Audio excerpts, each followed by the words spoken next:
నీ నింపుకోలేదు, నీ రేంజ్కి ఎదిగిపోండి అంతే కదా. కానీ నేను నింపుకో ఆడు నింపుకోండి అర్థం అంటే ధనమున్నా, డబ్బున్నా, ఆస్తి ఉన్నా, అంతస్తులున్నా, చుట్టాలున్నా, బంధువులున్నా మనశ్శాంతి లేదు. దేవుని స్తోత్రం హల్లెలూయా.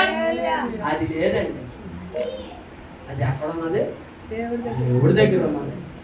అక్కడికి రాలేకపోయాను నేను మనస్తాపంతో పోతాండి. అది ప్రసిద్ధి దేవుని స్తోత్రం హల్లెలూయా. అదండి దేవుడి కార్యం. దేవుడు ప్రతి ఒక్క మనిషి పట్ల ఆయనకున్న సంకల్పం వేరే. ఆయన ఆలోచన నా బిడ్డ ఉన్నత స్థాయిలో ఉండడానికి ఆయన ఆలోచిస్తాను. నువ్వు ఏమనుకుంటాను? నాది ఇంతేలే. నువ్వు తగ్గించుకుంటాను, ఆయన నిన్ను తగ్గించట్లా. నిన్ను హెచ్చించడానికి చూడతాను. నిన్ను హెచ్చించడానికి అసలు ఆయన నీ పట్ల ఆయన చూపేంటి తెలుసా? గొప్ప స్థాయిలో చూడబోతుంటే నువ్వు తగ్గించుకొని నేను నా బతికింతే.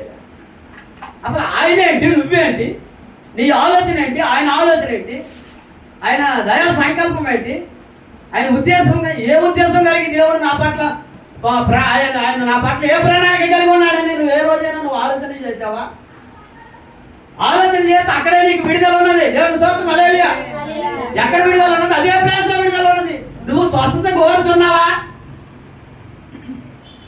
ఏం కోరుతున్నావు? స్వస్థత కోరుతున్నావా?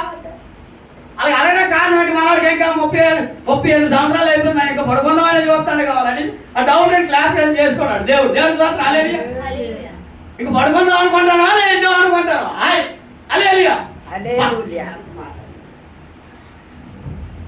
మనం అందుకే చాలా జాగ్రత్తగా పడుకోకూడదు, లెగాల లేచి నిలబడితే నడిపించే దేవుడు. దేవుడు స్తోత్రం. నీవు లేచి నీ పరుపెత్తుకొని నడువుమని వానితో చెప్పగా అబ్బా చేయడం లేపడా? నువ్వు లేకమన్నాడు. ఏమన్నాడు?